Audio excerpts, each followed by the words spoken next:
Jean-Patrick Mousset, bonjour. Vous êtes responsable de l'allocation d'actifs au sein de la Banque Transatlantique. Pourquoi les actions japonaises suscitent-elles un intérêt aujourd'hui? Les actions japonaises bénéficient du redémarrage économique mondial. Pourtant, après de belles performances en 2020, les marchés japonais sous-performent les bourses mondiales depuis le début de l'année. Par conséquent, qu'est-ce qui motive votre intérêt?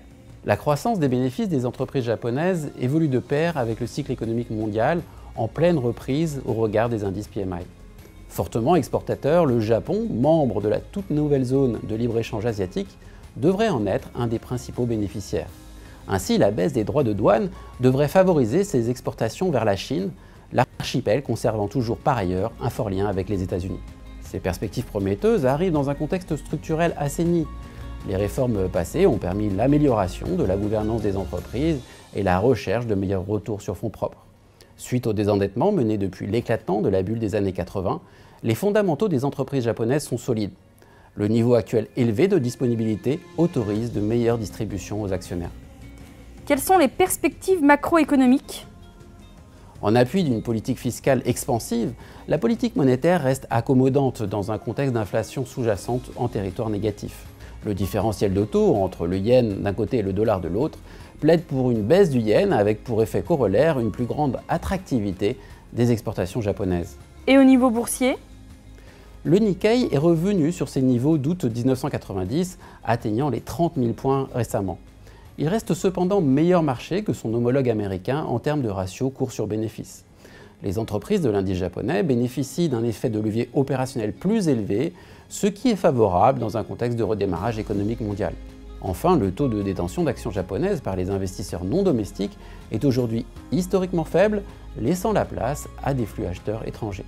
Pourtant, malgré ces facteurs, les indices japonais ont sous-performé depuis le début de l'année.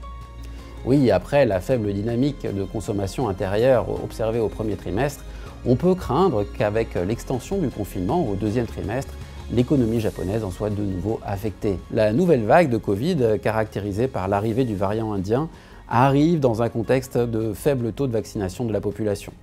Une éventuelle annulation des Jeux Olympiques aurait un impact faible sur l'économie au troisième trimestre.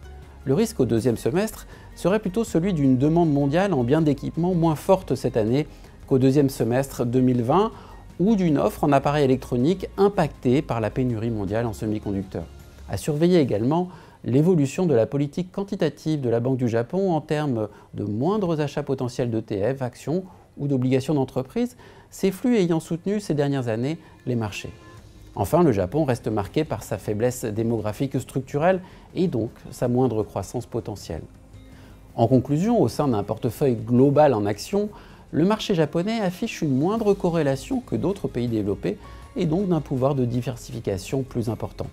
Conjoncturellement, les actions japonaises sont en bonne position pour bénéficier de la reprise du commerce mondial au fur et à mesure que la situation sanitaire locale s'améliorera probablement au deuxième semestre de cette année. À très bientôt pour un nouveau point Horizon Marché.